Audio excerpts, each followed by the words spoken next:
Takrat je bila mama že bolna. Kmalu po vrnitvi na Madagaskar je mama umrla. Pešaki so pripravili simbolični pogreb po njihovi navadi in ga bodrili ter sočustvovali z njim. 7. oktobra 1987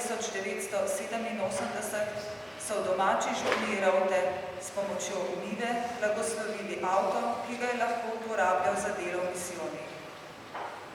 Na obisk v domovino se je vračal v letih 1981 z njegovim škofom, 1987, 1992 in leta 1995, ko je imel 16.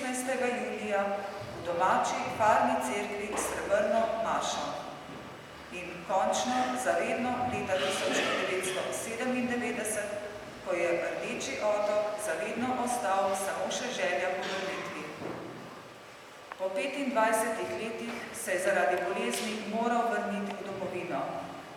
Srce pa je ostalo tam, kot je zapisala pisateljica, pesnica in knjižničarka Berta Golob.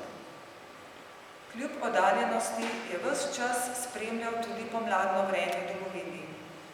Veselil se je samostojne države in, kot je sam dejal, kakršna že bo, samo da bo Slovenija samostojna.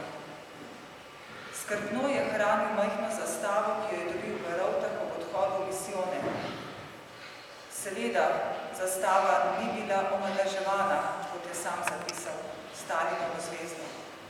Obesil pa jo je skupaj z Margaško, takoj po osamosvojitvi.